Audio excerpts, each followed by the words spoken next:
Why would we have ambassadors representing the state that do not understand clearly what their terms of reference are? These are the cards that I have drawn, that I am the minister at this point in time. And for members of the public... But you're also a servant of the people. The unions are not threatening to withdraw their labor, and neither are they threatening to shut the country down, as you did. I think your summarization of my position is highly inaccurate, and may I dare say a bit inflammatory. The strategy did not work the last time for you. So what would make this? Well, you're assuming that we're doing the same strategy.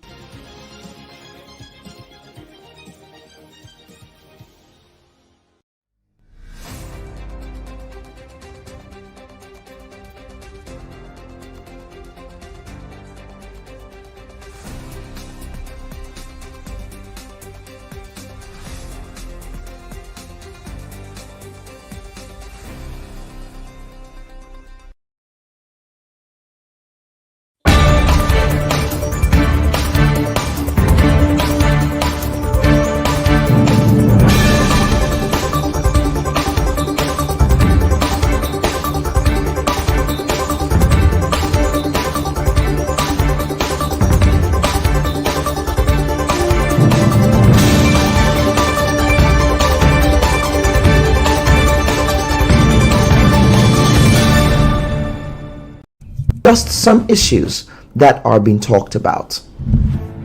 We welcome our guests, Ali Gill, Grenada's ambassador to CARICOM and chairman of Grenada's Spice Mass Corporation; Finley Jeffrey Scholar, soca and calypso artist attached to the Kaisobad's Calypso tent; Jerry Papa Jerry Batiste, soca and calypso artist; and Chris Edwards of the Grenada Mass Bands Association. We thank you for joining us.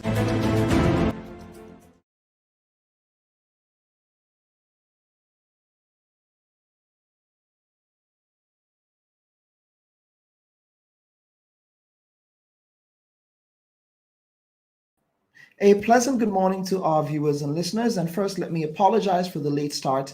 Even though we did start, we initially agreed that we were going to be starting at 10 a.m. today. And now we will get straight into the opening editorial. Now, as Grenada slowly emerges from the hangover that was a very competitive election cycle, and as a new normal appears to be taking hold, the country is eagerly looking forward to a moment of grand exhalation by way of the highly anticipated Spice Mass 2022. By all indications, most hotel and guest house accommodations are already fully booked. And as with every carnival season, some controversies tend to define the period. This year, for example, some soca artists are clamoring for increased prize monies, while lovers of the art form are decrying the substandard quality of some soca compositions released thus far. Another controversy that is brewing is the decision of the Spice Mass Corporation to declare Saturday, July 9th as the Mighty Sparrow Day for his meritorious contribution to establishing calypso as a global genre at a time when the colonial Caribbean was attempting to carve its own indigenous cultural identity. Some critique the decision by asking, what has Sparrow done for Grenada? Bolstering their argument with the claim that Sparrow only represented and acknowledged Trinidad and Tobago as an artist during his long and distinguished career. Sparrow has also been critiqued in the past for not acknowledging his Grenadian heritage during his meteoric rise as an artist.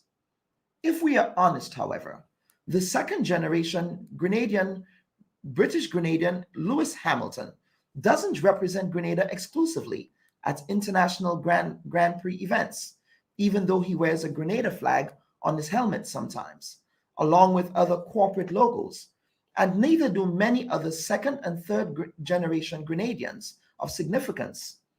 And perhaps if we taught our history in schools, we would know of Sparrow's contribution to the uplift of several schools in Grenada, as well as the role he played in helping throngs of Grenadian migrants in Trinidad to obtain the same opportunities that he had.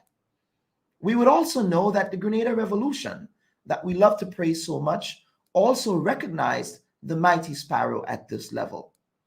The celebration of the mighty sparrow, however, has raised some very salient points concerning how we treat our local calypso and soca artists, many of whom are not even known by younger generations of Grenadians and whose music has become dormant owing to our inability as a society to make their contribution a living, breathing entity beyond the carnival season. We can systematically codify the national recognition of our cultural heroes as a matter of course, the same way we teach our kids a warped history of the European contest of these islands is the same way we should codify the teaching of cultural studies in schools, which is one way of recognizing our indigenous heroes.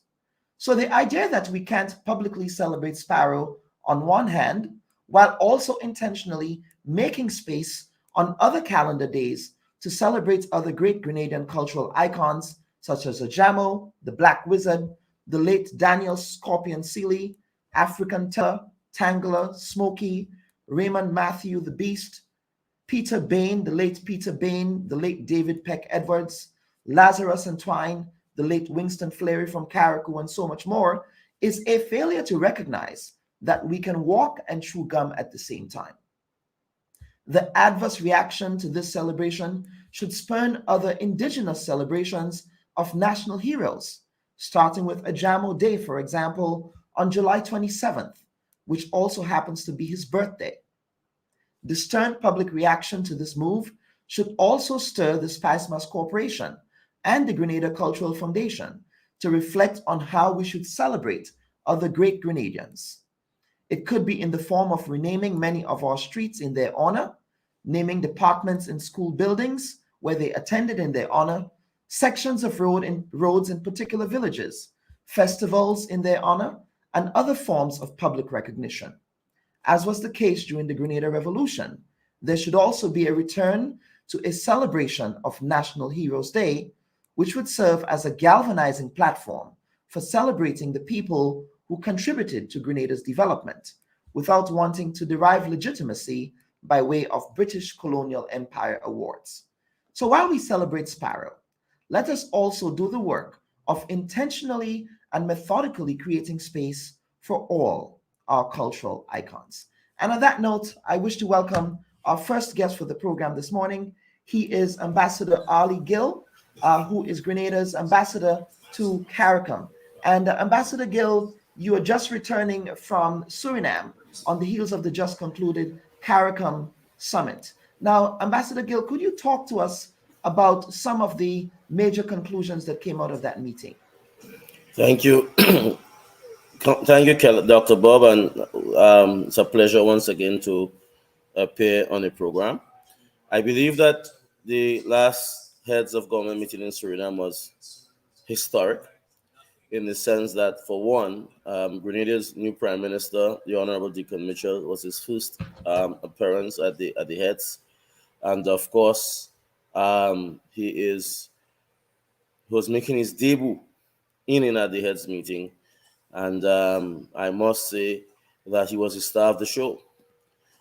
His youthfulness, his vibrancy, his eloquence came to the fore in terms of representing Grenada, but also representing the voice of the Caribbean youth at the table of the heads. This is a very important heads meeting as the heads continue to deliberate on very important and urgent issues facing the region, not the least with regards to interregional travel. We know now ordinary Caribbean people, CARICOM citizens, face the hardship of moving between the islands.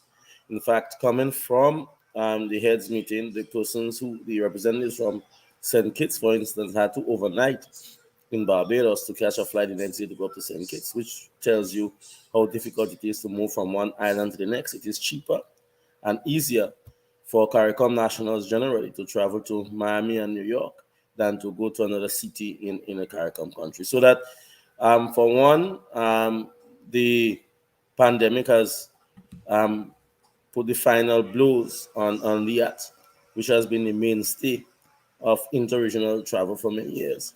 We do have inter-Caribbean and other small airlines flying the route, but of course, it is not as reliable as reliable as it was before the pandemic. So the issue of interregional travel is extremely important, and that occupied a lot of the time of the heads in discussing that. And of course, Grenada, along with Trinidad, Guyana, and Barbados, is part of a working group to continue to look at this issue and to see how quickly we can resolve same. So that's a very important issue that is faced by CARICOM heads. The other issue it regards to agri-food systems, agriculture, food security, basically. One, coming out of the pandemic, we've had the issue with regards to the logistics and the chain of supply for food product coming out of the pandemic. Now made worse or aggravated by the Russian-Ukraine conflict and the issue with regards to the rising food prices. But even before that, the CARICOM had took the decision of the 25 by 2025 vision of Agri-Food Security, and that is led by President Ali and the government and people of Guyana. As we can appreciate, both Guyana and Suriname has large tracts of arable agricultural lands, and the vision is that they can use these lands and the knowledge in agriculture, of course, implementing new scientific methods and innovations to produce food in many material respects in terms of producing fertilizers, producing some of the base agricultural produce for livestock production in terms of grains. We're talking also in terms of producing mutton, which is a staple in our households and in our hotel sector and so on, so that at least to make the CARICOM region sustainable with regards to agricultural food supply in the region. And I believe that, to my mind, is one of the most exciting areas of CARICOM integration right now. And I think one must salute the government and people of Guyana for really driving that initiative. And I believe that particular CARICOM initiative will bear fruit in the not too distant future. I feel excited about it, basically, hearing all of the reports of Guyana. Guyana has had a food expo just a couple of months ago and so on. And there's a real engagement and a real urgency within CARICOM to deliver on the issue of food security. And it's an exciting prospect for us as CARICOM citizens. The other issue, of course, go ahead. Yes. Not wanting to cut your trend of thought here. Now, given the short window of time between the Grenada election, between Deacon assuming the role of Prime Minister and that CARICOM heads meeting, what work went into briefing the new Prime Minister with respect to the CARICOM summit, given that short window of time that he had to prepare for that summit? Well, in these matters, you have to hit the road running, basically. Learning on the job is never an easy thing, but I believe that Prime Minister Deacon Mitchell is fully well equipped and capable of doing so. So that before he left for the heads meeting, he was briefed by Permanent Secretary in Foreign Affairs, Ms. Roxy Hutchinson, as well as the CARICOM desk officer, Mr. Che Philip, who is very versed on these issues, and myself playing a smaller role. But the thing is that is a lot of reading, and I believe that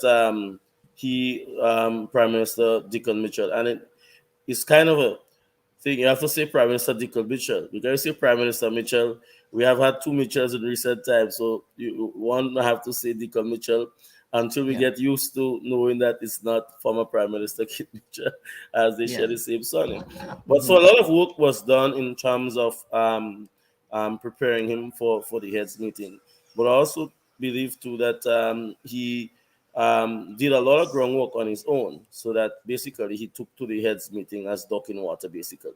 And of course, other CARICOM heads were very accommodating and reached out to him even before the heads meeting and so on and so forth. So in these matters, the community of heads do play a critical role in ensuring that they keep other heads up to date of what would have happened. But I think also too that Prime Minister Deacon Mitchell has always kept an ear out on what is happening in the region, so that it really and truly was not new ground, or the subjects was not new to him as well.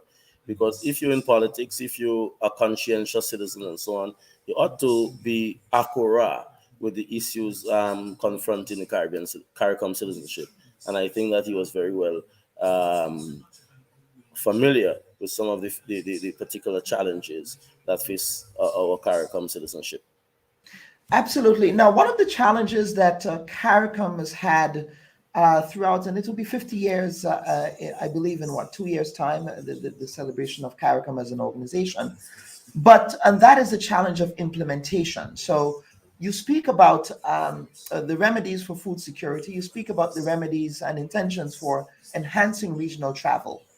What about implementation? How does CARICOM go about ensuring that these grand prescriptions that are on paper gets implemented? Because people in the region tend to view CARICOM as sort of a talk shop.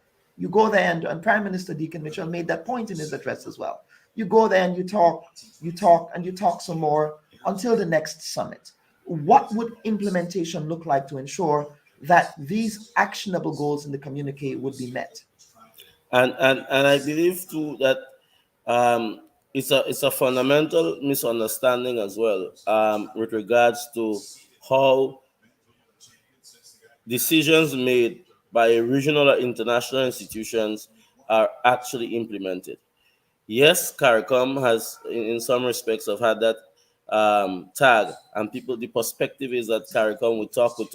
But CARICOM has had some really firm achievements, even during the pandemic and so on, the issue of the vaccines, the issues of the testing of the COVID-19 and so on. So we've had real tangible benefits in recent times. The whole issue of trade, a lot of CARICOM, the CSME and trade within the region and so on, within non-tariff barriers and so on, that has been a remarkable success, but we don't speak of it. But fundamentally, what needs to happen with regards to CARICOM, and not just CARICOM, but the organizations, the United Nations and so on, the implementation of our decisions depends on the obligation of member states. So that when CARICOM heads take decisions, it then goes down to individual states to implement those decisions. And what has happened across the board oftentimes is that you'll have 4 or 5 CARICOM states implementing in the individual territories, and they might have 2 or 3 not implementing. So that when all the CARICOM states do not implement the decisions that are taken, then it becomes frustrating. So it's not CARICOM to implement. You remember, the CARICOM Secretariat is really the headquarters, is the engine room of the administrative organ of the CARICOM community.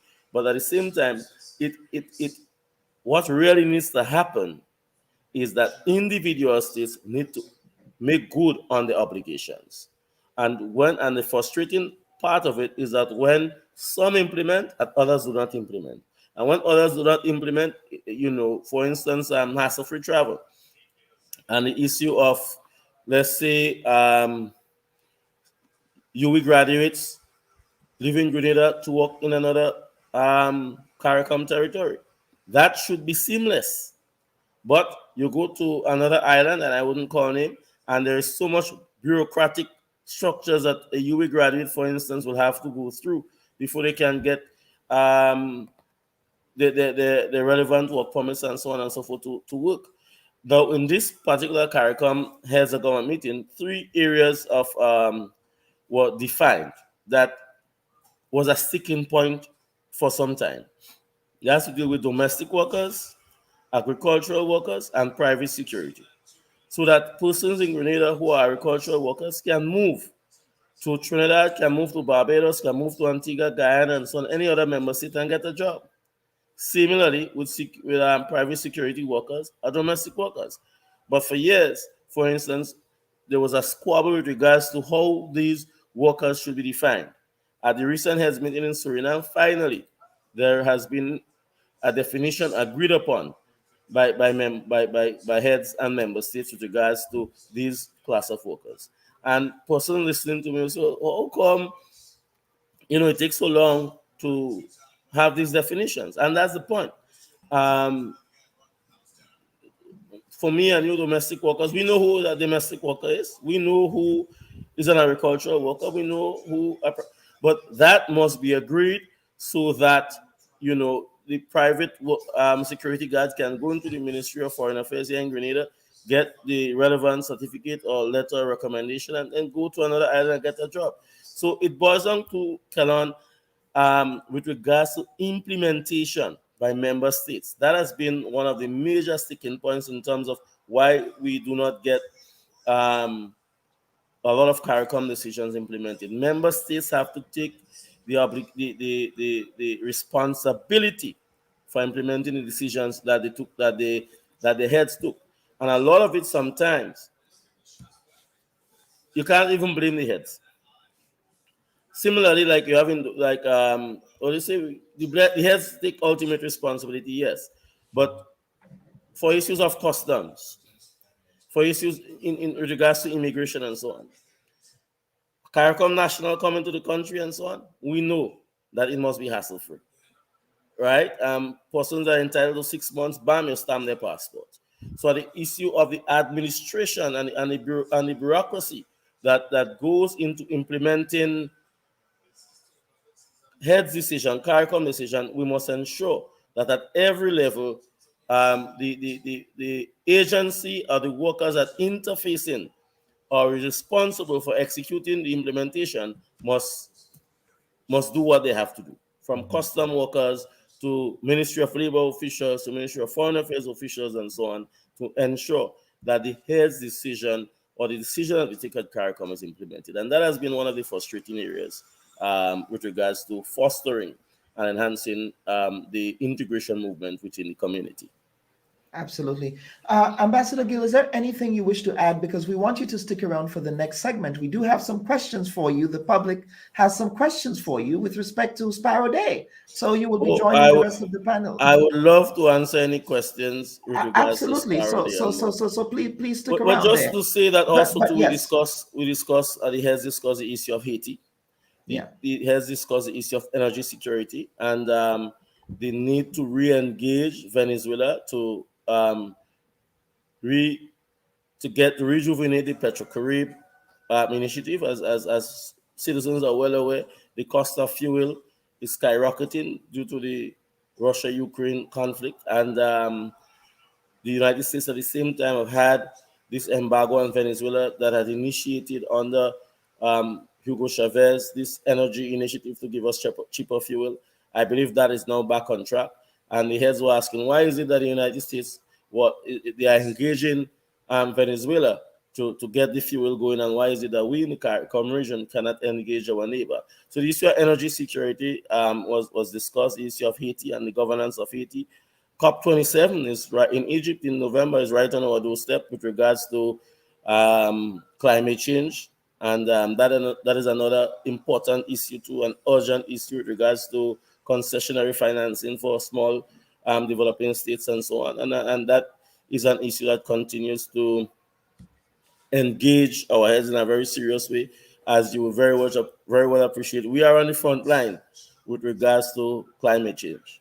Growing up, years ago, June, July was probably very quiet times in terms of tropical storms and hurricanes and so on. Now we see the difference before our very eyes, really. So that we know the issue of climate change is real, and how can we as small developing states can get adequate funding and so on to deal with the issues of prevention, to deal with the issues of dealing with the damages caused and the threat posed and so on by this climate change issue. So that those are issues that that occupied the time of the heads during the last meeting. And I must say it was a well-conducted meeting.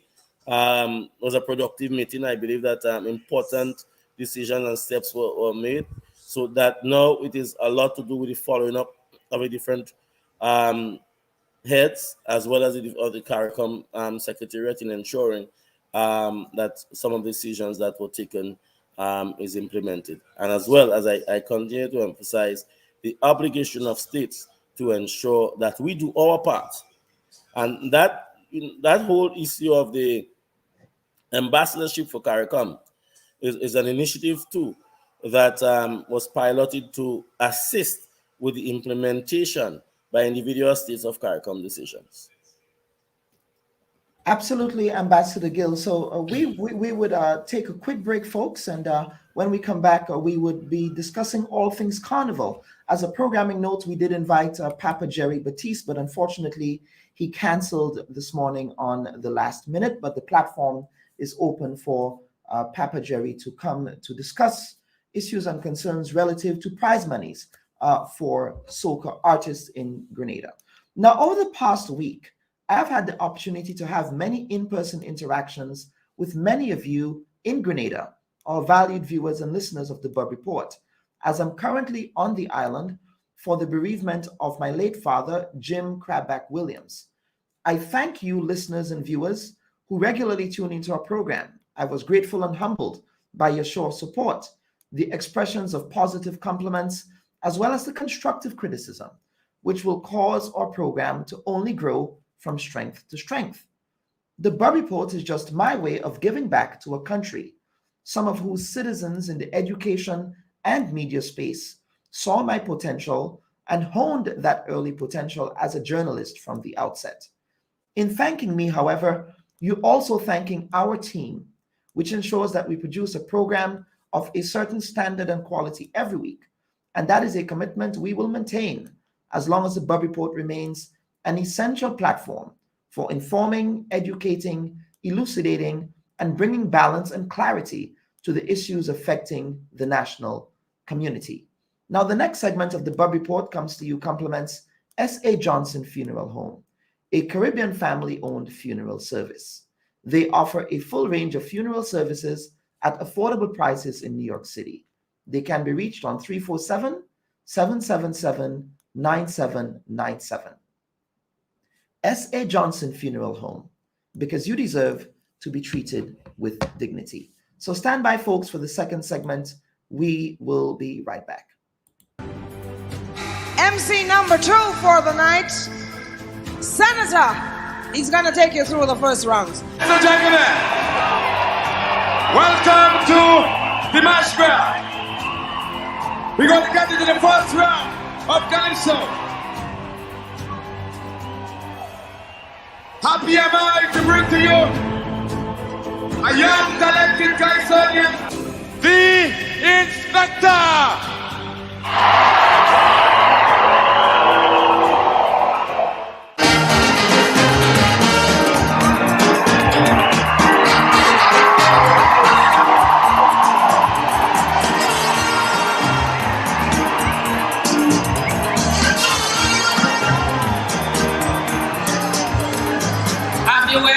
Yourself this question: what will this world be by the year 2000? A world that ruled by sin and corruption, where the human race keep facing destruction.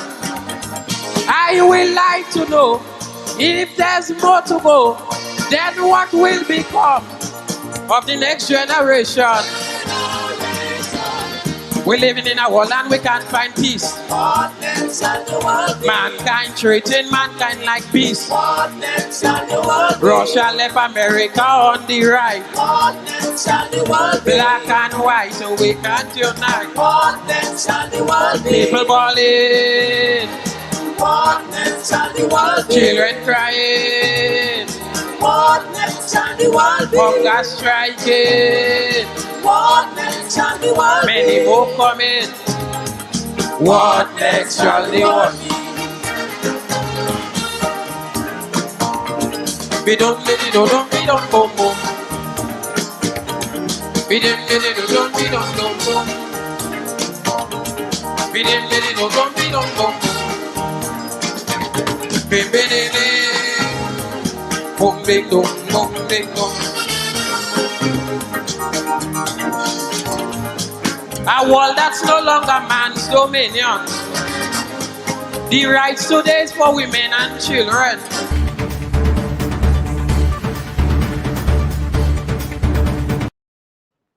And welcome back, folks. That was a young inspector there at the Dimanche Gras in 1990 at the old Queen's Park Pavilion in River Road, St. George. And I believe he did win the Calypso Monarch title that year with one of his winning renditions here, What Next Shall the World Be? But at this time, I wish to welcome the panel for the panel segment of the week.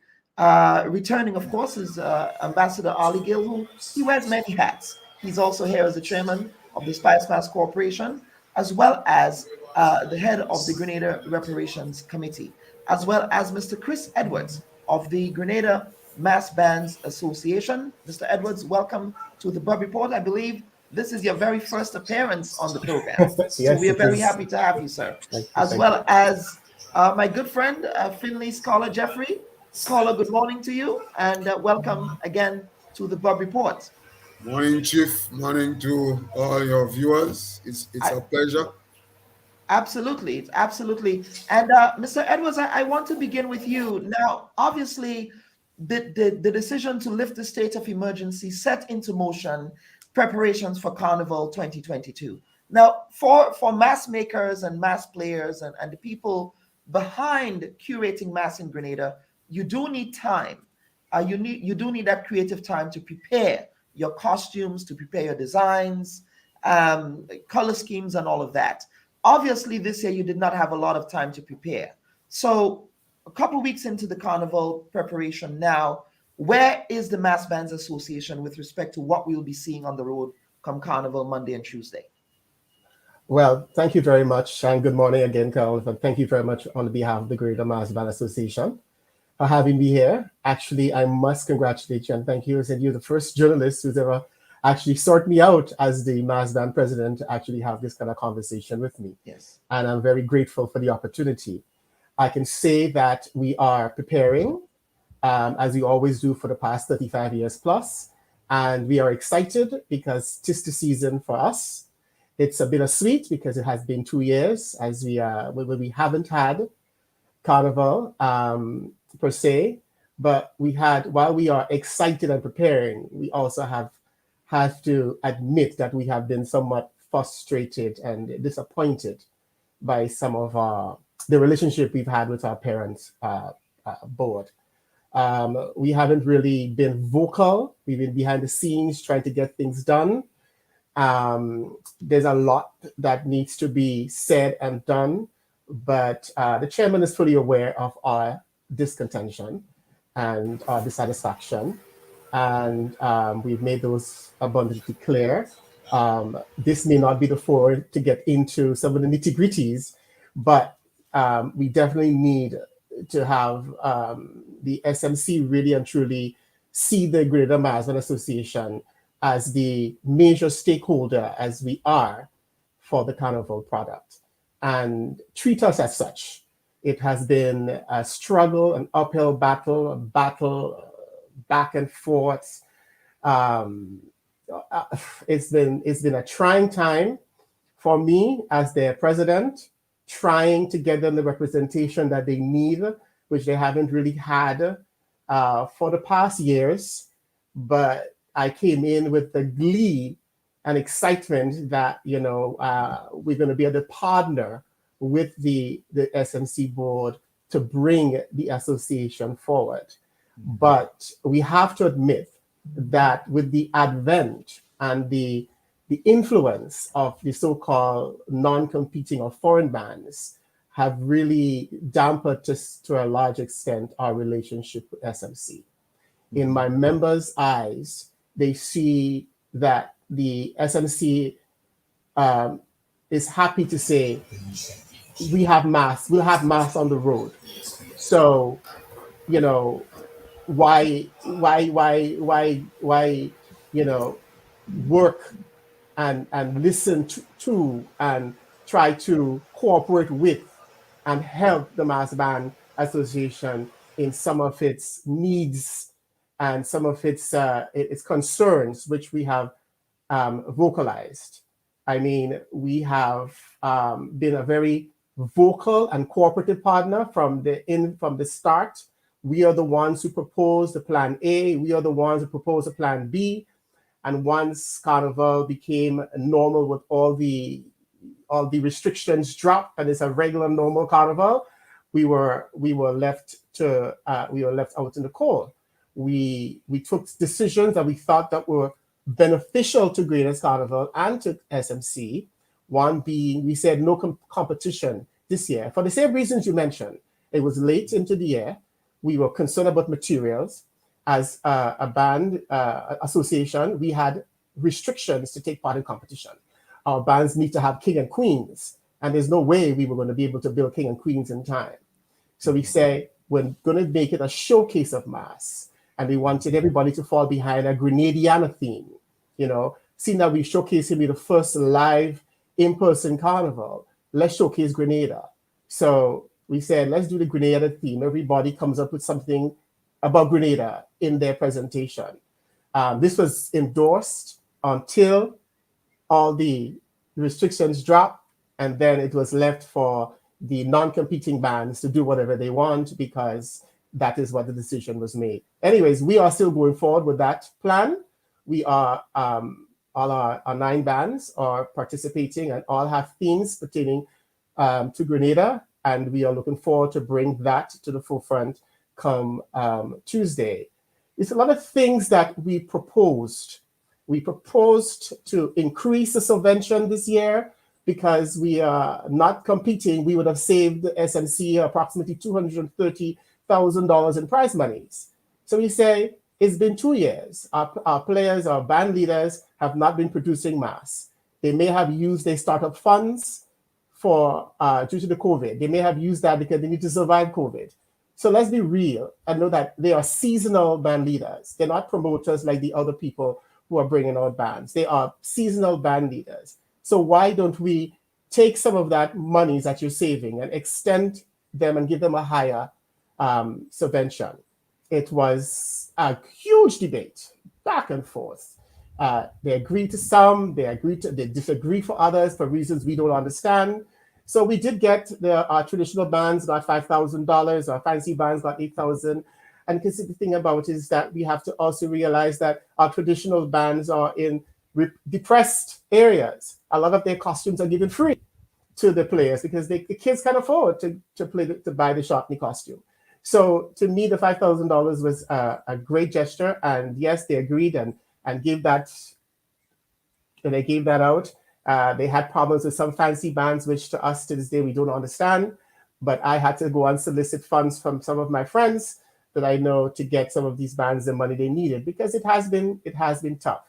And I just find that SMC was somewhat devoid of the reality of the situation. Mm-hmm. I'm here representing mass. I sit with the members. I speak with the members. They give me their plight. I go to the board. I bring it to the board. I'm not being unreasonable. I'm asking. I think I'm being fair. And yet, when you get statement like, well, oh, so the mass band members have no money and the non-competing bands are spending money. I mean, it's a fair and unfair assessment. We have to explain what is the non-competing band. It's not a traditional band leader, as we all know. I mean, they buy their costumes ready-made, whereas you said in your opening remark, we have to design it, create it, and build it. We're not buying it ready-made. And so, and we so are not... stick a pin, Chris. I want to get the chairman here of the SMC to respond. Ambassador Gill, Chairman Gill, it does appear that Mr. Edwards came here obviously these bill of grievances against the Spice Mass Corporation, that your corporation failed to address the support. They're saying they're not receiving that support from the corporation, that perhaps some of these concerns have been falling on deaf ears. I want you to respond to some of those concerns that Mr. Edwards said. Yeah, thank you very much, Dr. Bubb. And of course, as Director Edwards would have pointed out, this arguably is not the proper forum to have that discussion. But nonetheless, we are having it. So let me just respond quickly. One, I believe that one of the challenges is to change the culture of the SMC in the sense that it must never be we against them or the Mass Band Association is lobbying the SMC. The SMC, the Mass Band Association is part of the SMC. Is all of these stakeholders is part of the SMC. So that philosophical and practical cultural change needs to be adopted.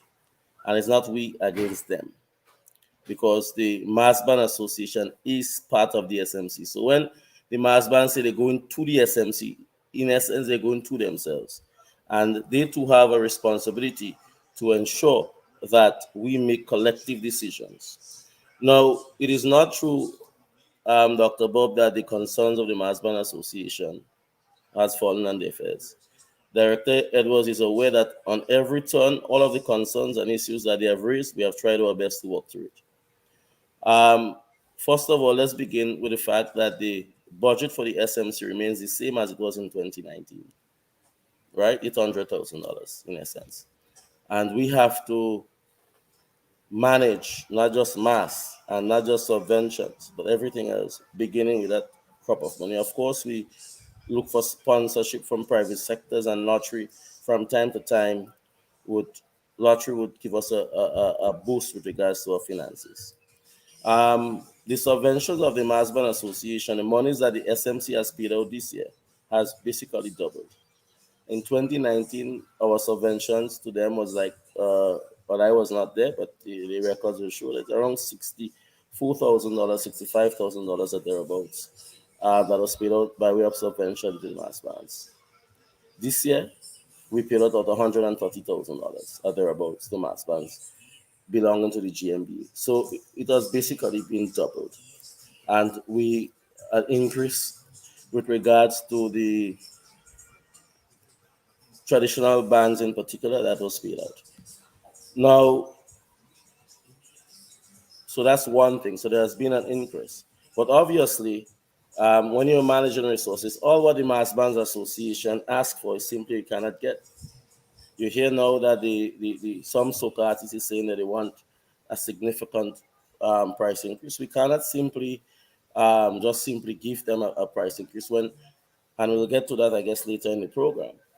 And we'll have other forum to discuss it as well. We simply cannot write a blank check and say, oh, you want this, we can give you this. No, we have to budget the resources, because how many years you would have heard after Carnival, the SMC or this Carnival committee, whatever name that it went by, cannot pay its bills at the end of the day. So we always have to keep an eye out on the resources. It would be nice to simply write a blank check for every demand, but we simply cannot do it with regards to the resources. At the end of the day, we have to try to do strategic planning to grow the Carnival itself. With regards to the issue of planning and Plan B, Director Edwards knows that is a collective decision by the board. We've been planning Carnival when I became chair in November of last year in the middle of the pandemic. And it was important strategically to present to the government what a Carnival will look like in the pandemic and what a Carnival will look like outside of the pandemic. So that was the whole concept of the Plan A, Plan B. The Mass Band Association gave us proposals with regards to how they can do the mass in a Plan B setting, in a pandemic setting. Pandemic setting, and we adopted most of the proposals that they have provided. So similarly, we had to do so for Pan, and we had to do so for Calypso, and do so. The difficult and sticking point, of course, was that of the Juvie. How can we do that? And then the Plan B. So with regards to the Grenadiana initiative that we adopted, and we got support from even a non-traditional band, the non-members of the GMBA, they supported the Grenadiana. Now, once we say we're going to Plan B, and we go into Plan B, and that there are no COVID restrictions with regards to the protocols and so on, then the majority of the SMC directorship was of the respectful view that there is no need to restrict the bands that are not in the GMBA. And I am personally of that view as well. If these mass bands outside of the GMBA wants to take the financial risk to do their mass bands as they would have done, then so be it. Let them take the financial risk. So in a real sense, you do not want to simply contain or restrict them. If they want to take the financial risk, the risk is theirs. So that we have to, at the same time, not just look at the interests of the GMA, but also look at the bigger picture. And I don't believe that we must unduly restrict the members who are the bands that are not the members of the GMBA, and into following what is it that the GMBA calls. If they want to take the financial risk, they succeed or they fail on their own soul, basically. And I don't think we should restrict them as such and to follow the gradient if they think that they can take the risk. You see, the financial risk is theirs. We are not paying them any subventions and so on, and we have to appreciate that, you see. So that's the decision that the SMC. So it's not a matter of throwing the GMBA under the bus. No, we have to at the same time weigh the different interests and different components of the mass, right? So that all of the issues, we have had issues with some fancy mass bands that wanted an increase in subvention. We worked through that, we effected compromises and so on. But it's not a case where in these things we simply give the Mass Band Association everything that it asked for. When Director Edwards speak with regards to saving the SMCU some over $200,000 in prize monies, that sounds good in theory on paper, but you will appreciate that out of the budgets and so on, it's not that we have that money sitting there. You see, it's not that we have that money sitting there. Oftentimes, what will happen is that you have to go and look for the prize monies, and that is what would have caused in the past delayed payments or late payments of prize monies and so on. So it's always a challenge with regards to financing, and I think it's a public secret that Carnival in Grenada is woefully underfunded, right? We need some more support from central government and so on. We did make a proposal with regards to seeing if we could get an increase this year. That the government then did not agree with us because that's past its budgetary cycle. But yet for all we have to deliver Carnival. So I would not go publicly and say, well, no, because the government as well coming out of a pandemic and so on have its own financial constraints. So that we have to be mindful of all of the different issues confronting us and so on to ensure that we do a successful Carnival. Absolutely. And Scholar, I'm going to bring you in now. Scholar Finley Jeffrey, I would be up at the Kaiso Bad's Calypso 10 this evening there. Please don't give me a verse, but it's like water off a duck's back. I can handle myself. But again, Scholar, how are preparations going for the season? I know that Calypso Kaiso Bars was recently launched, and it appears that you would have had some good attendance thus far. But with respect to planning for the season, what does that look like? Well, thanks, Dr. Bob. You're correct. Kaiso Bars, we have been probably the most consistent in Grenada, and the oldest. Kaiso Bars has been around since the mid-90s, or thereabouts. So it's about 28 years now. And it always has come, and it has always led the way in terms of Kaiso in Grenada. I mean, organizations have come up, sprang up, and then died, natural deaths and so on. Kaiso Bars has been there. And people do not know, but what has Kaiso Bars so successful is the fact that the structure of Kaiso Bars has remained constant and enduring over a very long period of time. So even when you had Glenn Noel and Rudolph Ogilvy, and then they passed the baton on to Mr. X, and then Wizard, and then Wizard to Mr. X, and we had a lot of little things there between those two until they decided they would drop it, and then I took the baton. We are really the front people, but it is the engine room at the back who really have the Kaiso Bars where it is today. So the engine room has remained consistent. I will tell you, Kellan, that probably from since the 90s, something as simple as where we get ice for the bar is the same place. Nothing has changed. You see, the gateman, the barman, the real engine room that drives everything has remained constant. So the blueprint is there, and it's just up to myself, Wizard, whoever is at the forefront, to take that blueprint and give it purpose, give it life, and get everybody coordinated and working and moving. So that has been Bad's strength and success over the years. In terms of the CAISO, the election has affected the Calypso in a lot of ways. And as a matter of fact, it has affected the soca in a lot of ways as well. I mean, no one can doubt that. Because when you look, you've not just seen the decrease in terms of registration for the different competitions, but we're also seeing that there's not much music at this stage as there were in previous years. Even last year and year before in the pandemic, there was more music now at this stage than there is now. And what do you think is contributing? What do you think has contributed to that? The election, because the election in itself was a carnival. I say to people that the election made up for 2020 and 2021. You know, I mean, we get a real product there. People turn out, they enjoy themselves, soca artists and so on, they eat their food. They made more money than they would normally make on a carnival season. And I hear Mr. Edwards be rating the point that Spice Mass has not been able to come up with some of the financial needs of the mass bands and so on. And the truth is that Spice Mass has not adequately been able to come up with soca and calypso and so on needs, although we fight. I mean, this is a given.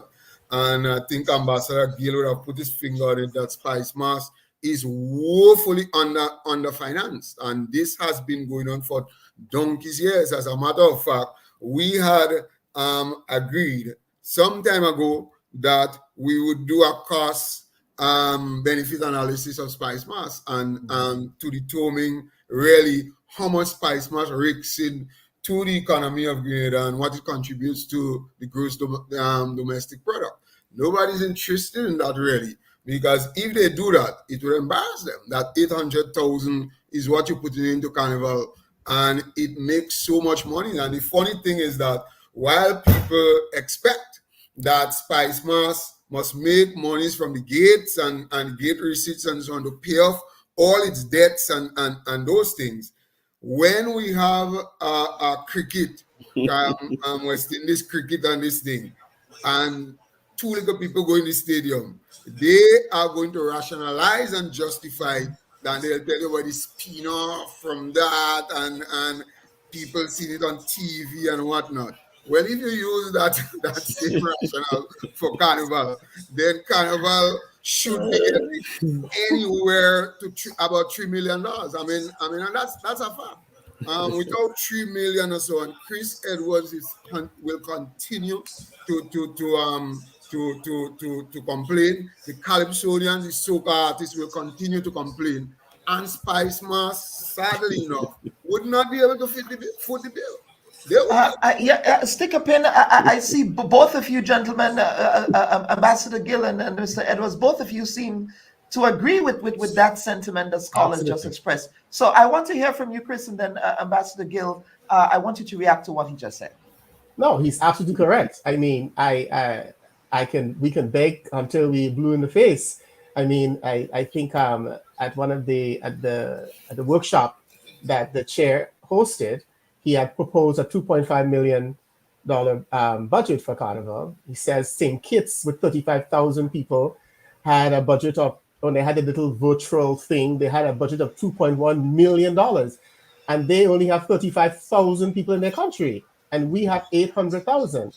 So I have to put the pressure on him to keep on putting the pressure on the people who hold the coffers to get us the money, because we need the money. We cannot, if an Andre Galvi or a Comancheros or a Dazzle or those bands are to leave, where are those people going to play? They cannot afford to spend $1,200 for a costume when they normally pay $600. So they have to sit home and watch the elitists play mass. We can't afford that to happen. So this is how Spice Management to see the importance and the relevance of our members. And we have to take drastic action to increase this budget so we can get the support that we need. Chairman Gill? Yeah. I mean, Finley, I call him Finley all the time as calls. I hardly say scholar. He didn't kneel on his head. I mean, in a real sense, the carnival economy, if you understand the carnival economy, is that everybody else makes money except the Spice Mass Corporation and the stakeholders of carnival. From the airport to the nuts vendor to the taxi driver to the restaurants and hotels and so on, that gives back very little to Spice Mass itself. So that we did a study directed by Dr. Keith Nurse in 2011, 2012 or thereabouts. That the study was incomplete. We had a little more things to do, but it says to us that Spice Mass impacts the guerrilla economy by some $22 million, and it was an incomplete study. Could you imagine 10 years later the impact of the Spice Mass has grown phenomenally since then? Could you imagine? I suspect that the Spice Mass, the carnival, impacts our economy by over $30 million easily, right? But those monies don't come into the coffers of Spice Mass Corporation. Now, if you look at the preliminary events that we've been holding over the last 3 nights and climax tonight at Victoria Hardcourt, you will see sparse crowds, right? We're not breaking even on any of these events, but yet fall, you have to provide stage, light, song, to do the preliminary stage of the Soca and Groovy Monarchs. So persons see the finals and see the crowd at the finals, but you do not see the investment that is made at the preliminary stage, of the semi-final stage, and so on and so forth. So that the Spice Mass Corporation has to fund all of the different aspects of carnival, and only at the finals of the Soca and so on, you realize any serious return on the investment made at the finals. But before then, now at the preliminaries, then at the semis and so on, we are really not even breaking even with these events. So you have to understand the carnival economy. That's how I refer to it, in the sense that a lot of people makes money outside of the song providers make their money, radio stations, nuts vendors come, the airport authority and so on, with increasing flights and so.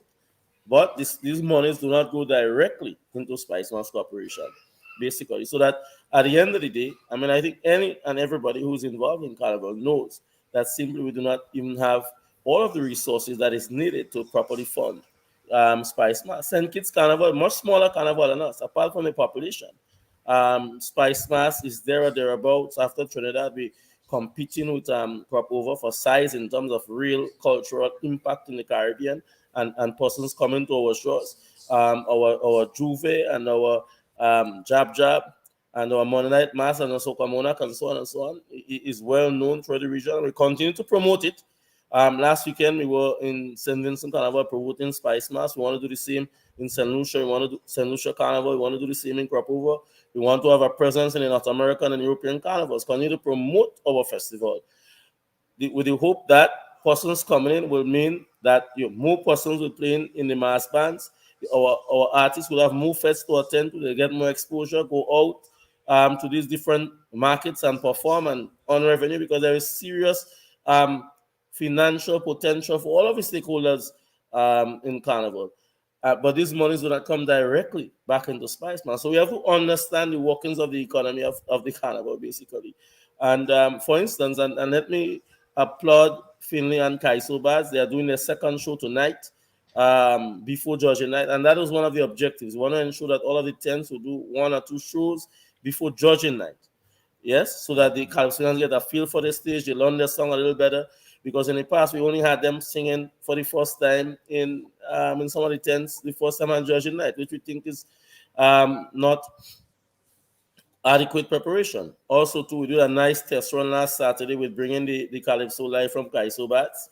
And on Georgia night, we want to again stream it so that persons in the diaspora can get the tent live. Because trust me, the tent is real nice. The tent is the place to be. You get the real Kaiso. You get to laugh. You get to listen to a lot of the Calypsos that never hit the airwaves, you see. So that we are pushing on these issues again to see if we can get these different aspects. And these are the tent, the panyard, the mass camps, and so on. These are the basis, the foundation of where the Spice Mass really is. It's not just the finals with the final front and frolic and major shows. You see, we want to get the panyards lime going. We want to get the mass band People can go to the mass bands, watch the costume bill, have a beer, talk some nonsense, make some jokes. And these are the real thing, you know, that builds up the carnival atmosphere. We're trying to get to see how we can get these aspects of carnival going. So that Spice Mass is here, as far as I'm concerned. It's not just a climax on the 8th and 9th of August, but I mean, you have to go to the preliminaries tonight in Victoria. You have to go to the Kaisobats tonight in Spice Basket. This is the real thing. And this is where we want to continue to urge our citizenry to go to support these events.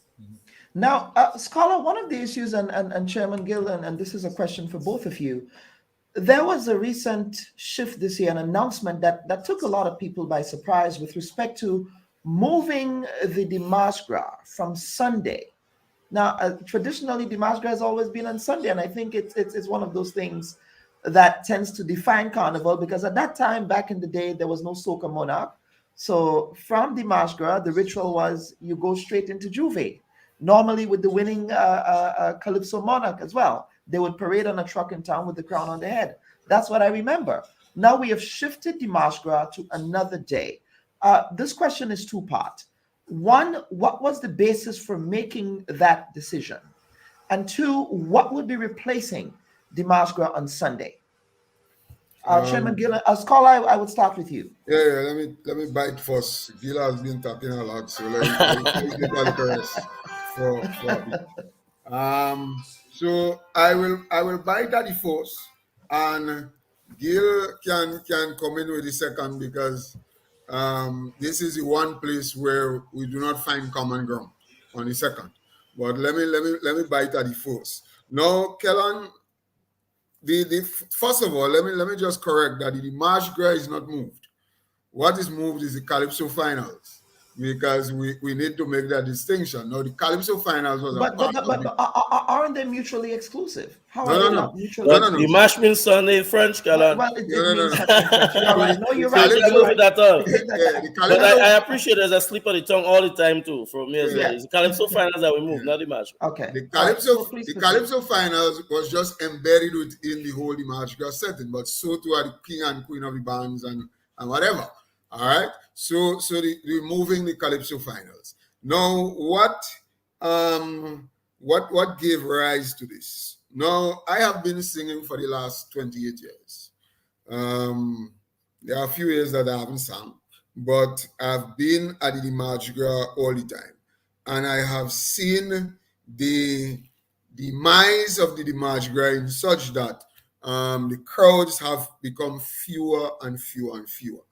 Right? Now, I can, in my recollection, because when I started in 1993, there were crowds, but then there was no Soca Monarch. All right?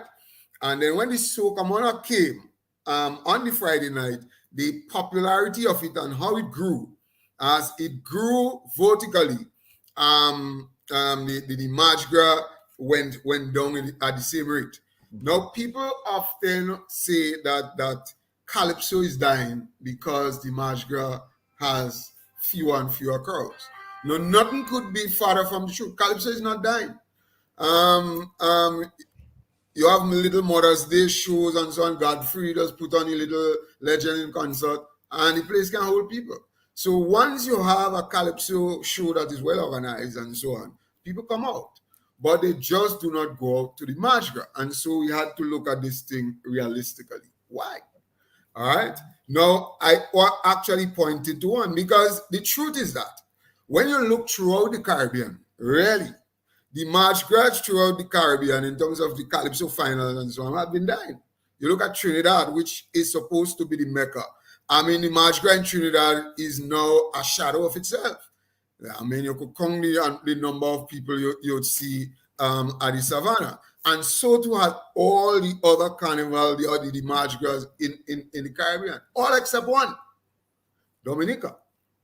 Dominica is a litmus test, really. Dominica has grown and grown and grown and grown. But what Dominica doesn't have, that everybody else has, is a soca competition. Dominica doesn't have that. All right? So you can tell right away that the soca, even if you did not know, that the soca has affected it. But secondly, also, we also have the white shoes on Saturday. So you have the white in the moonlight, you have the white in thing, and the white in this, white in the other. So people go in droves to the whites. I mean, sometimes I see photos in Daigo Place up in thing, and when I see the amount of people there, I tell myself, well, the next one boss. And then when I see the next set of people there, I mean, it's like NDC and NMP rally. I mean, I do wonder where these people are coming out from. You see? So when people do all of those fetes and the soca and so on with the hype, then the last little vestige and juice that they have in them, they would save it for the big hype of the Juve. And so because of that, the Mardi Gras over the years has dwindled. It has suffered, as people say it. Thirdly, St. Andrews has always been sort of like the catchment area for Kaisu. I mean, this is undoubted. You are from St. David's, St. Andrews, St. Patrick, those areas. They are the ones that really come out to support Kaisu. Not that other people don't, but they are more. And we see what usually would happen at the semifinals. The semifinals is always packed. So the thinking was, let us now tackle those two problems. One, put the Mardi Gras in a place where people are more up to attend, which is St. Andrews. And secondly, put it at a time when people would not be tired yet, which is the Thursday. Because one thing I can tell you, Kellan, it did not make sense having the Mardi Gras on Sunday. You know you go boss in town. You know that boss. I mean, it has always been like that. So it was madness, really, to do the same thing over and over. And I would go so far as to say stupidness as well. I mean, total nonsense and stupidness to keep up with there. You composed a song called Dotishness. Would you also chalk it up to Dotishness? So that would have been Dotishness. No, the thing is that we don't know, and I don't know, because I supported that move from the day one that I heard it. I do not know if it's going to work. Yeah, I don't know. But it is worth the effort. It is worth the try. Let's see what would take place. But what I'm sure that would not work is Sunday night in the stadium. That ain't working. Chairman Gill, same question, the two-part question to you. You heard a lot of what I would not, for the interest of time, and I am not an eloquent speaker as scholar. He's poetic. He's used to using the formula of words in his songs, and he brings that to his speech. He's an excellent writer, but for the very same reasons that he has articulated. And I would just round it up by simply saying, like Scholar himself, we're not guaranteed success on a Thursday night, but we believe we'll be successful. But of course, until it happens, we don't know. I also believe that there's a big catchment of Calypso lovers. Calypso and I, as Scholar pointed out, we have people love their Calypsos, but it simply wasn't happening on a Sunday night. You look at the footage that you played earlier on, Specky, in 1990, compare that with the footage of 2019, and you see what we're talking about in real sense and in real time. So we're trying St. Andrews on a Thursday night, and let us see how we can play. And also, we are talking about the evolution of the music, because, with all the advent of the shows, years ago, in 2010, 2011, I had some battles with the promoters of the white shows. I don't know if persons remember that when I was Minister of Culture, trying to see how we can rein these things in so that we do not negatively impact on the pan, for instance, on the Saturday nights. But those things now, I doubt you can really, in a sense, control or to curtail that. So we have to, again, continue. It's not over. We have to, again, find the cultural space to accommodate all these different events without harming our carnival product.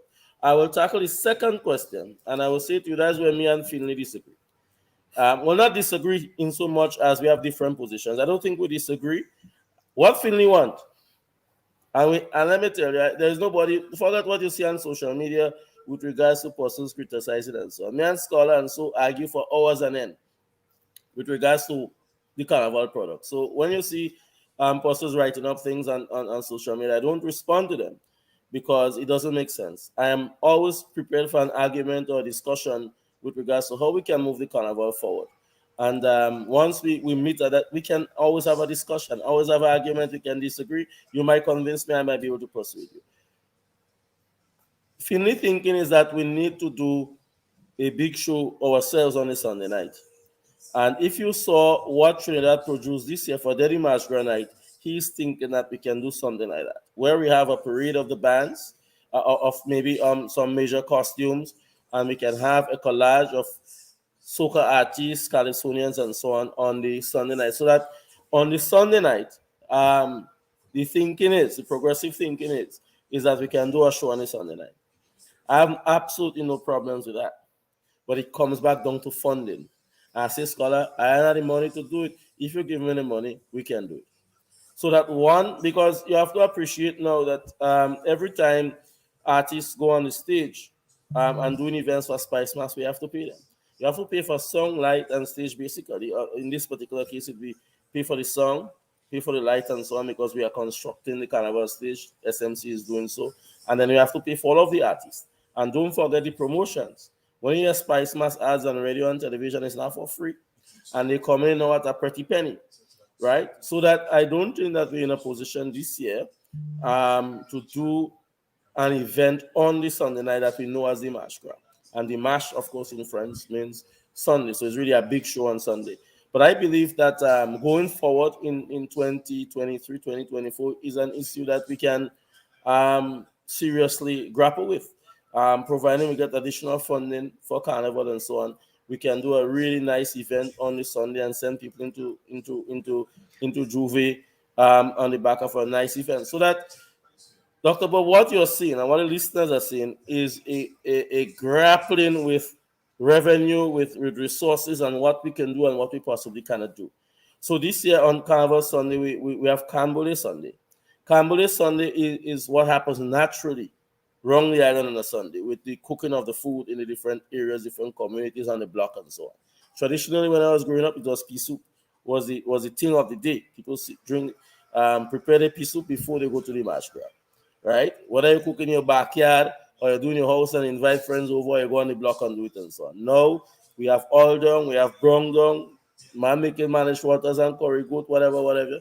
That culinary aspect too is a part of our culture that we repeatedly not continue to highlight, right? And it's an area that we have tremendous strength in with regards to our diversity and promoting our national dish and so on.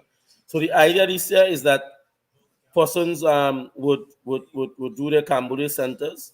We're going to have pop-up music. By pop-up music, that again is a thing. Pop-up is a concept coming out of the pandemic. We'll have steel bands and truck and so on playing in different areas throughout the island on Carnival Sunday, highlighting that aspect of it, and also some hi-fi music and so on. So on Sunday during the day, in particular, we are going to piggyback on the culture of Grenada in terms of the culinary aspect of it, with the food cooking and remember too the jab preparation and so on and so forth on the Sunday, highlight that aspect of the culture.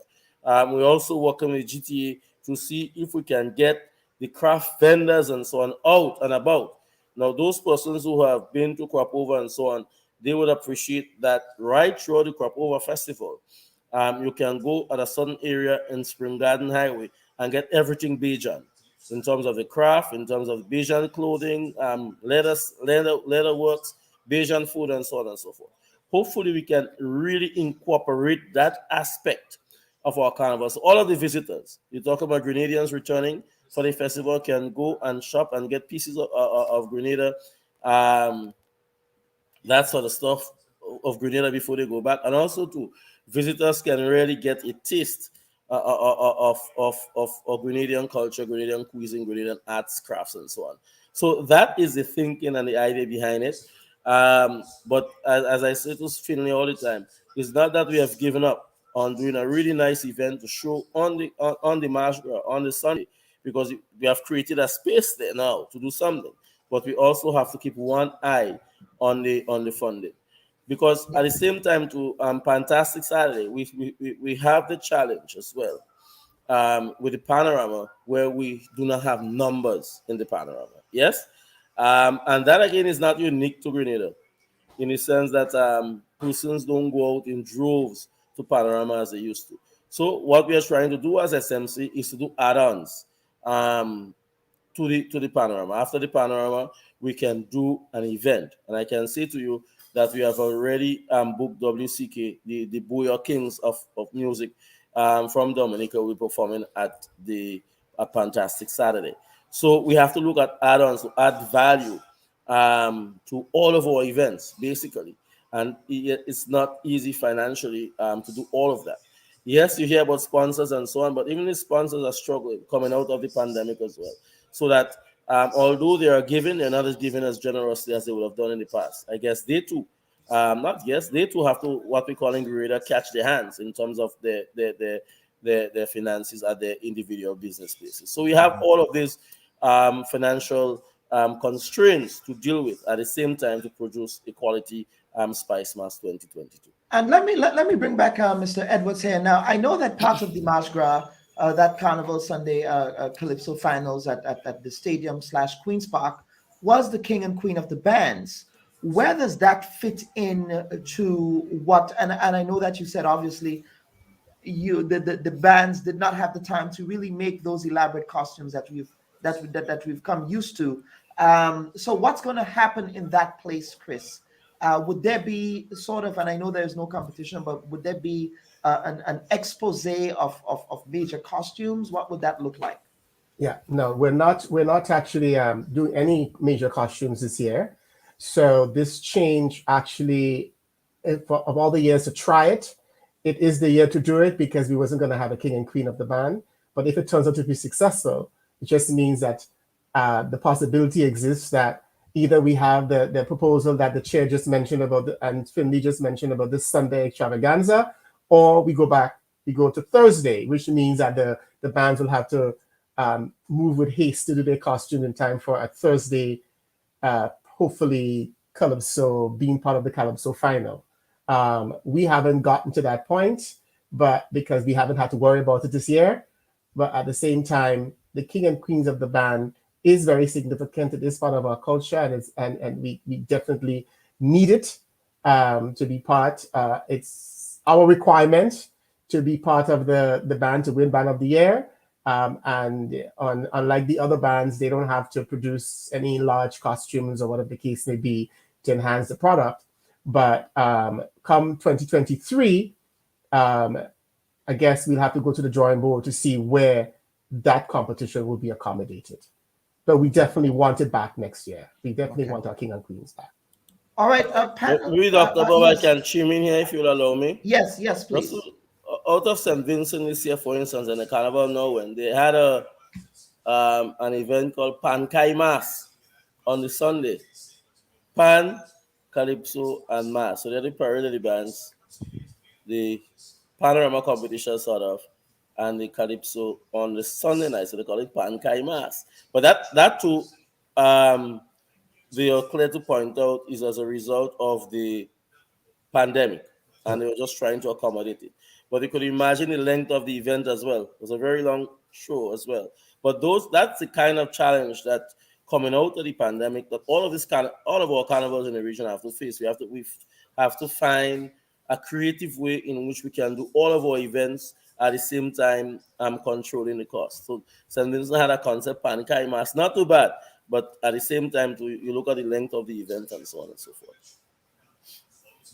And then we have some comments coming in hard and fast here. Sam is saying no reggae artist should come in to perform during our carnival seasons. There are many big soca artists in the region. If we must import talent, you are the one signing off in the events, so lay down the law.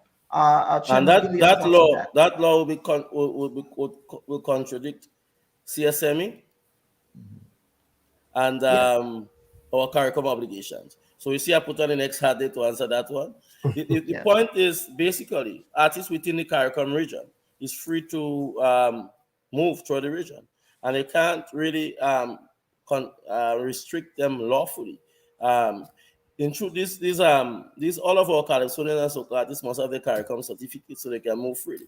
So it's one thing. I mean, Sam, I was of that view many years ago. I sought to fight that myself, but it will conflict and contradict our CARICOM obligations. And the truth is, too, I mean, with the evolutions of Carnival and so on, it's sort of difficult. The promoters, but you cannot say to the reggae artists, you can't come for Carnival. You will be violating our CARICOM obligations. I see some persons also comment, no foreign artists. Who do you refer to as foreign artists? Our CARICOM brothers and sisters? No, just as how we want our Talpri, our Rooney J, our Killer, our Sparky Electrify to perform in carnivals throughout the region, just so too, we have to be accommodating to our soca artists, brothers and sisters from throughout the region to performing on our shows. So that it is we must be mindful of that. I mean, not just you see the Trinidad artists coming here. We want our Trinidad artists, we want our local artists to perform in the Trinidad events and St. Vincent and St. Lucia and Barbados, which they do. I mean, the amount of Grenada soca I heard in St. Vincent last weekend, I was really amazed and impressed that our music is entering new borders and so on. So that we have to make our product competitive. Our soca artists have to produce quality music that they can enter other markets. But really and truly now, we are moving into a phase of CARICOM integration and so on, where you really and truly cannot lock out artists from across the region and tell them, no, you can't perform here, because we want our artists to perform in other carnivals as well. So it's it's an area where basically, and it does not stop with the music. It does not stop with the music. Now, Director Edwards fully well knows as well. That's two parts of the mass band movement in the region. So you have persons funding bands going wrong in this carnival, what I call the sockets of Caribbean carnivals. Not just Grenada. You're having one band based in Barbados or Trinidad that is doing 3, 4, 5 carnivals throughout the region, teaming up with different. So it's a part of the evolution and movement of Caribbean carnivals that we have to strategize on how best we in Grenada can leverage our market and get our own entrepreneurs to our cultural entrepreneurs to maximize profits in this area. So it's a really important part of the evolution of the carnivals, and we have to be prepared to strategize of how best we can deal with this issue. Okay. All right, panel, stand by. We're almost out of time. This discussion can go on all day because there are so many elements here. There are so many moving parts, so many variables, as even expressed in the comment section of today's program. So we are going to take our final break, and then we will come back for some closing comments. But before we do, and this would be the conversation around how we acknowledge and celebrate our national heroes. That issue was an issue that was of concern to a lot of you. So please stand by, panel. We would be right back.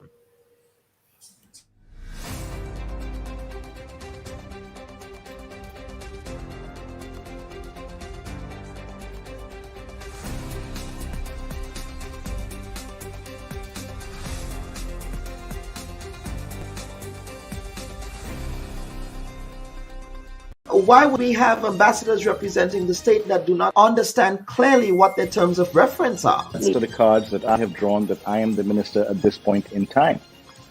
And for members of the public... But you're also a servant of the people. The unions are not threatening to withdraw their labor, and neither are they threatening to shut the country down, as you did. I think your summarization of my position is highly inaccurate, and may I dare say a bit inflammatory. The strategy did not work the last time for you. So what would make this? Well, you're assuming that we're doing the same strategy. Very proud of what you're doing, and I think it's much needed. So thank you so much for your contribution. Thank you again for watching the Bubb Report. Viewers and listeners, we want to thank you sincerely. Ashley, thank you so very much. Senator Chester Humphrey, welcome to the Bubb Report. Mr. Mitchell, welcome to the program. The Honorable Jumani Williams, we call him Jumani, who is the public advocate for the city of New York. The Honorable Basdio Pandey, former Prime Minister of the Republic of Trinidad and Tobago. Mr. Pandey, welcome to the Bubb Report of Grenada. The Honorable Tobias Clement. Mr. Clement, welcome to the Bubb Report. Is it Nicolai or Nikolai? I hope I pronounced it. Nikolai. It's Nikolai. Thank you. Yes. And welcome to the program, Her Excellency Ambassador Luan Gilchrist. Ms. Randall Robinson, you are here in your private capacity and in your personal capacity. Yesterday, we learned that you were detained by law enforcement in Grenada. So you come from a family of public servants. Yes, we are a family of public servants. You're saying that you have to do more, but my question is, what have you done as President of the Union to ensure that that happens? To the cards that I have drawn, that I am the minister at this point in time. And for members of the public... But you're also a servant of the people. Why would we have ambassadors representing the state that do not understand clearly what their terms of reference are?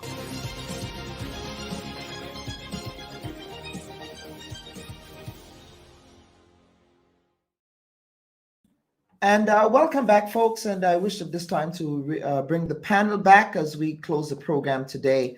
Now, Chairman Gill, Sparrow Day was the first commemoration yesterday. Was it, did you put the cart before the horse there, Chairman Gill, by acknowledging a Grenadian in the Caribbean diaspora, if you will, without first giving a preference and priority to indigenous Grenadians, who have also contributed in great measure to the development of Grenada's culture? And I want to get scholars' reaction to the declaration of Sparrow Day. Why could we not have a day, for example, for other local artists who have been laboring in the vineyards, but who have not been getting that recognition? Your thoughts?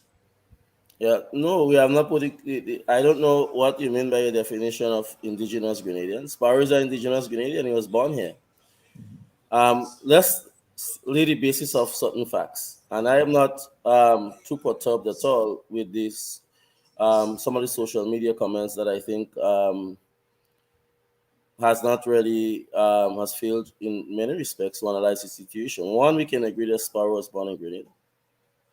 Two, we can agree that Sparrow's contribution to Calypso is not comparable to any other Calypsonians in the region, not just Grenada. Not just the winnings of 8 Calypso titles and 8 road march and being multiple times Calypso King of the World through competition, but his contribution to the music and to Caribbean civilization, and by extension, of course, global civilization, has put him on par with no one else, basically, right? If you study the history of Caribbean music, Sparrow also influenced the growth and development of reggae music. Persons don't know that as 2 Caribbean musical art forms, Calypso is older than reggae. And Bob Marley has gone on record to say that when he heard Sparrow Slave, he knew what it is he wanted to do in his career as a musician, as a singer. So that the contribution that Sparrow has made to Caribbean civilization, Caribbean music, and global civilization is second to none in the Caribbean context. And he has been doing so for over 60 years. Sparrow's day yesterday was his birthday, 87. It was 87th birthday, and that was the concept. No, and it's not fair to talk about we did not honor other cultural exponents here in Grenada. In my time as Minister of Culture, I awarded no less than 10 cultural exponents as cultural ambassadors, from Talpri to Scholar to the gentleman, to Francis Uriah Peters, to Winston Fleury, to mass makers and so on, right? About 10 persons that we have made cultural ambassadors. In my time as well, we started the Camahon Folk Festival in Sates. I don't know if persons can recall that. It's unfortunate and sad that that platform for culture has faded. Then we also started the Anti-Tech Literary Festival. How many persons know Thelma Phillips? Right? So that when you're talking about naming cultural icons and honoring them, I have had a history of doing so. Now, I honestly believe as well that with regards to Sparrow and Sparrow's contribution, as I said, is second to none, right? So there is no debate with regards to naming Sparrow before you name anybody else. And tomorrow, myself, as chairman of Spice Mass Corporation, we have a press conference at 2:30.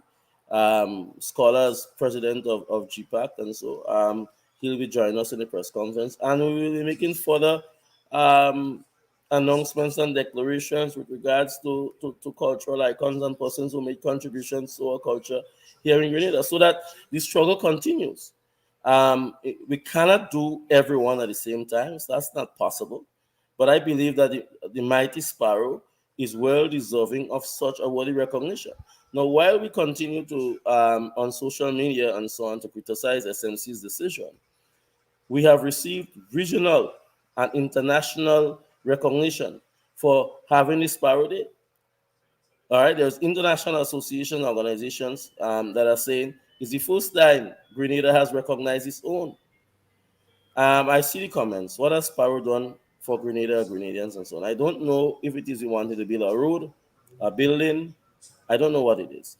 But if you listen to Scholar, you listen to Inspector, you listen to Jamo, Val Adams, and a host of other successful Grenadian artists who have gone on to achieve great things themselves in their career, they will say to you, Sparrow is an inspiration. You know, so that the struggle continues.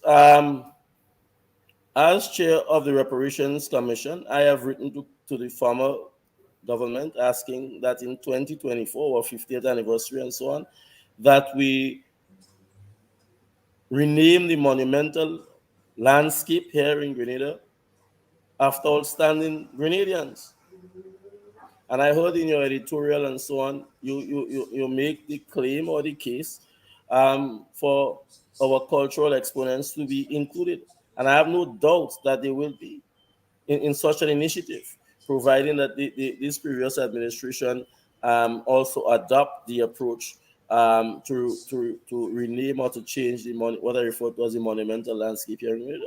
So the struggle continues to not just recognize our cultural icons, but also to do so across the board with regards to principals, teachers, police officers, farmers, and so on, doctors, and so on, who have contributed to Grenada in a significant way. So it's a very good start to having that sort of discussion. And if anything else, that issue of the mighty Sparrow Day, it would have ignited the conversation with regards to who should we honor, how should we honor them, and so on and so forth. Because for too long, I mean, we're celebrating Halloween Day. Schools are saying to parents, buy Halloween costume. What does Halloween mean to us? Who is St. Valentine's? That every day we celebrate Valentine's Day and we dress in red and so on and so forth. What does that St. Valentine's do to Grenada and Grenada culture and so on?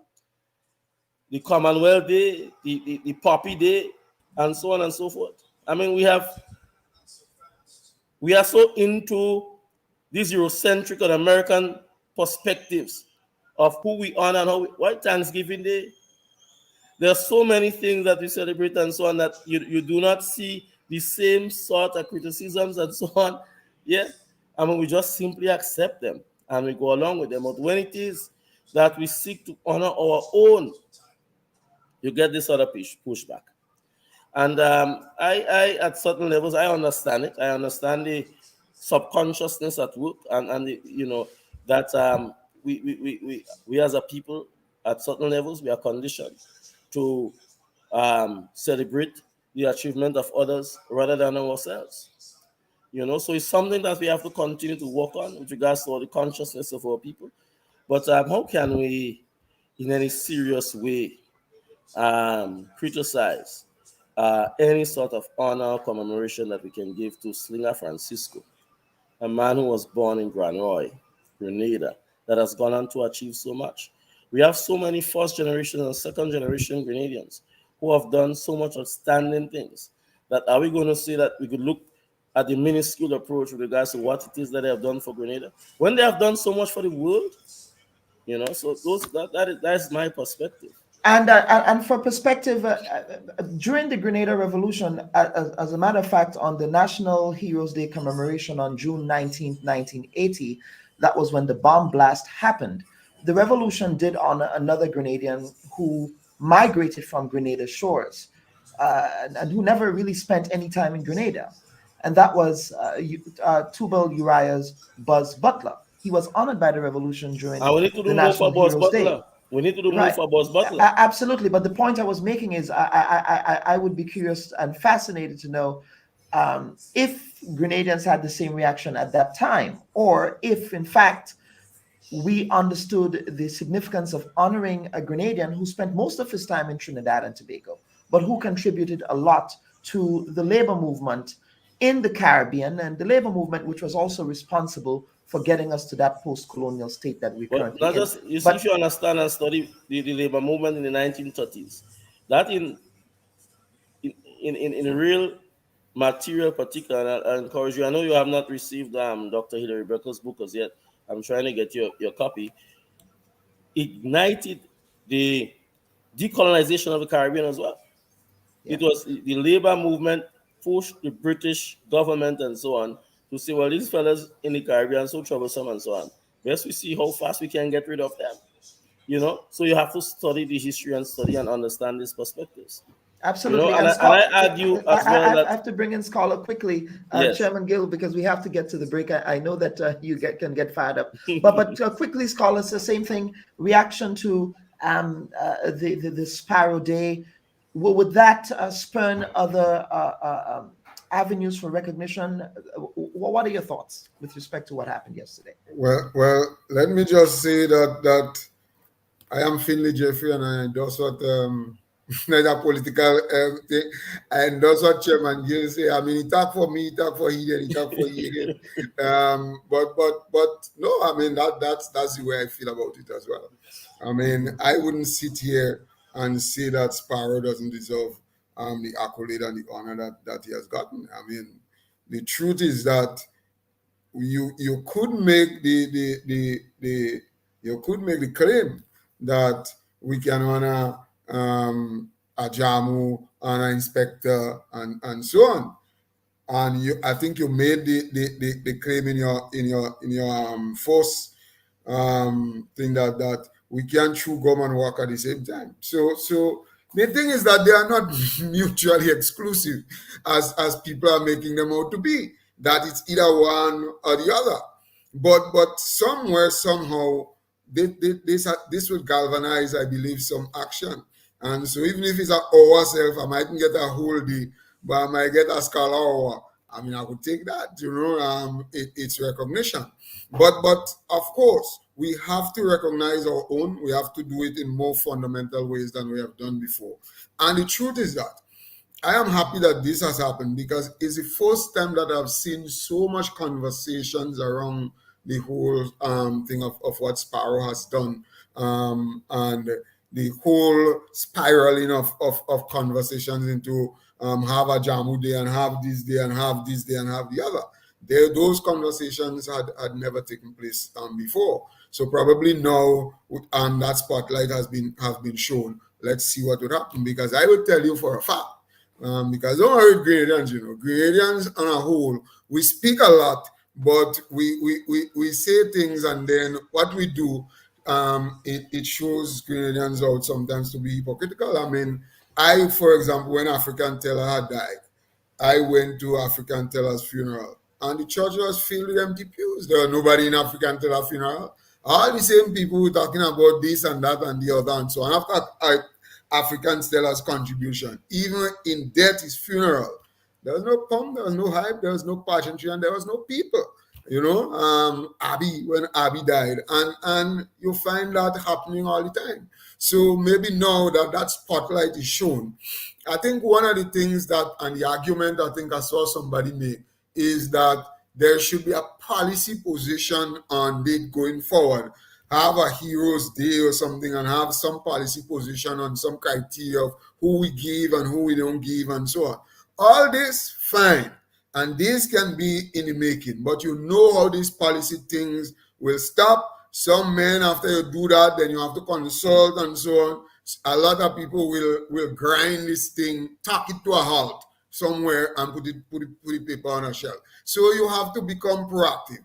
And we have done that. I mean, Kirani Boulevard, Kirani James Stadium, at Morris Bishop Airport, there was no policy and all of those things. So I say to people, Sparrow, well deserved. Jamu, if he gets it sometime, would be well deserved. And then as Senator Gill would have, I always call him Senator, but that's what he did in America. Well, he did serve in the Senate. He did serve in the Senate. He did serve. Albeit for a very short time, but he did serve. No, but, I served in the Senate for like 8 years, Comrade. That's a long time. I served in the Senate. Close to getting pension. No.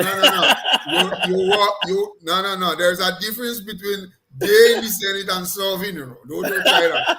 There are a lot of matters they didn't think I know serving nothing, But let's see how it goes. And as he said, there are much more to a role. So I agree that Spice Mass has taken the mantle, and tomorrow, please God, after you may still hear a hue and cry, well, why not this and why not that and why not the other? And I do not listen to those noises in the channel. I believe we have to be proactive. We have to go ahead and do what we have to do. And then the rest will fall into place. And then people will say, all right, let's give more and more and more and more. And I believe that Jamu is very close. Closer now because of Sparrow. He would be 59. He would be 59 years this year, actually. 59 years young. Jamu is closer to getting a day, and I may be closer to getting an hour. I don't know. and panel, this is a lively way to end the conversation today. So we want to begin with you, Chris, with some final comments today. You brought some very important perspectives to this conversation, for which we appreciate. So some final comments from you as we close the program, Mr. Edwards. Well, thank you very much for having me again. And thank you. It was a very lively panel. I look forward to actually sitting with my chair to have some further discussion at his convenience. And as we all aim to see that we have a successful Spice Mass. And again, thank you very much for allowing me to speak on behalf of the Greater Massman Association. Absolutely. I will be seeing you on the road because I do plan to play Mass this year. So I'm always on the road. Sorry, I'm not giving that up. Absolutely. That's the best place to be on a Carnival Monday and Tuesday. All right. And then I'm going to bring in Scholar for some closing comments. Scholar? Well, thank you, Kellen, once again for inviting me. It's always a pleasure to speak about Carnival and Calypso. I think one of the issues, we've sort of touched on it, by the way, and in a peripheral way, but we never drilled down into it. And so in my closing comment, let me just say that the whole thing of the $100,000 and the more, because that's what I heard bandied about, the $100,000 for more for soca artists as first prize and so on. I believe that let me first of all say that any call for raising of prize monies, I would not go against it, because we have labored in the vineyard for a very long time. However, it is not just what you ask for; it is the how, and I think what it shows in total is the disorganization of the Calypso fraternities and the soca fraternity and so on, because this call is just, it feels like a selfish call. You just ask for 100,000 instead of asking for what is the second prize, what is the third, what is the appearance fee. No one has said that. And then, of course, when you look against the backdrop of what happens in the rest of, especially the OECS, I mean, I looked at the price structure for St. Lucia, and I couldn't believe it. I mean, I had to go and wipe my glasses and put it back on to make sure that my glasses in line for me. And the glasses wasn't lying. I mean, $30,000 for first prize, but what is amazing, $2,000 for appearance fee, when guys here are getting 11 and 12, you see. So it's a conversation that needs to be had, but it's a conversation that needs to be had in a structured way, in an organized way. Everybody must be speaking from the same page. And if you're not organized, you won't speak from the same page. So having this fly-by-night things and putting it up on Facebook, and then you stay out and so on, I don't know that this would really bear fruit and it's an effective way to do it. But of course, stick a pin, Scholar, though. What do you think is responsible for that division? And do you think that when soca artists, calypso artists appear on political platforms, that has caused some division within the fraternity that causes them to be so divided and not act as a united force to lobby on their behalf as an entire group of people? Well, that as well, but it goes deeper than that. And in all honesty, I blame myself. I blame a lot of the older guards for what we see today, because the younger fellas, the boys and so on, that's what they know, that's what they've seen. If we never had an organized structure, unified structure that they fitted into, and so it was just everybody for themselves, everybody feeling their way and everybody making their own pronouncements and doing their own stuff. If we had that organized structure, which basically was broken in 2001, when the Calypso fraternity fractured because of the same along political lines as well. And in hindsight, it was the wrong thing to do. We made a mistake there. We should never have fragmented. And so these guys would have come into a structure, and this structure would have been able to really fine-tune, hold their hands, and determine what they do, even on the political platforms, in terms of, because there is no, they're singing on a political platform, there's no problem in this. But when you sing on the political platform and you appear to be campaigning, then that's where you have the issue. And probably what should have happened, you should have seen the same artists on NNP, the same artists on NDC, then that would have sort of translated and told and communicated something different. But they stick to one, and they even speak singing and saying we and all of these things. So I think that, but it's a structure that is not there. And it is because of that we hear now claims for the 100,000 and so on. There is no centralized body, really, that keeps this guy's focus. And so everybody is just everybody, and everybody believes that everybody is authority on everything, when in truth and in fact, organization and so on can't work this way. Imagine that the country used to run like that, and there was no prime minister and there was no minister of nothing, and everybody just, you want to plan something, they want to do this, you want to do that, everybody just do what they want. It's mayhem, but that is what is happening in the Calypso fraternity. And in a lot of ways, Kellon, I must put my hand up, as should all the other bards from everybody. Put your hands up. We are guilty of what we see now. Absolutely, some self-reflection there. And Chairman Gill, some final comments to you as we close the program. Well, Scholar gave himself blows, so I don't have to give him blows again. I always give him privately. Would you give yourself blows publicly as well? Well, not for that, because I've always campaigned for one Calypso association. In fact, when I was minister, I refused to speak to the two associations, just trying to push it together because for both interests. Hold on, Chairman Gill, hold on. Before he goes on, before he goes on, don't worry him. Before he goes on and he beats his chest and so on, he was part of the 2001 debate. He was not a Calypsonian at that time. Ask him who wrote GPAC Constitution. Look at him right. Who wrote the Constitution? GPAC Constitution. Ali Gill. I played a role. I've always been in a role Calypso. That's my real passion. I love. I always tell people, the only reason I'm in Carnival doing what I do because I can't sing. If I could have sing better, Scholar would have had to compete with me on stage. But in a serious way, no, we need the Calypso and the soca fraternity to be properly organized into one association. That could only augurs well better for a carnival and so on. So this what you see in there with regards to this 100,000 is really a social media call, a Facebook call. The SMC has never received a letter or formal approach with regards to raising prize money to 100,000. We've never had that, so that's not a conversation really for us. I mean, it's a social media discussion that persons are having. So it doesn't in any way it's a serious appeal basically. And when you're making these suggestions. You really have to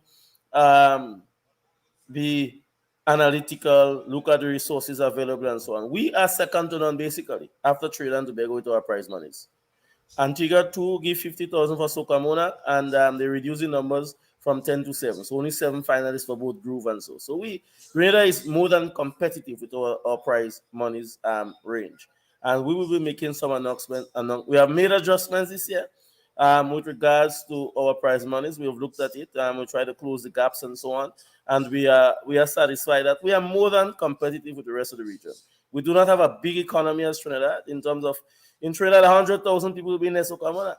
In Grenada, 7,000, 8,000 people. You know what I mean? So we really have to analyze the situation properly and so on. And then, as Finley pointed out, if you give 100,000 for first prize, how much you give for second and third? And if you do that for Soca Monarch, what would you be doing for Groove and Calypso? And what would you be doing for Panorama and Mass Band's prize monies and so on? You have to go across the board.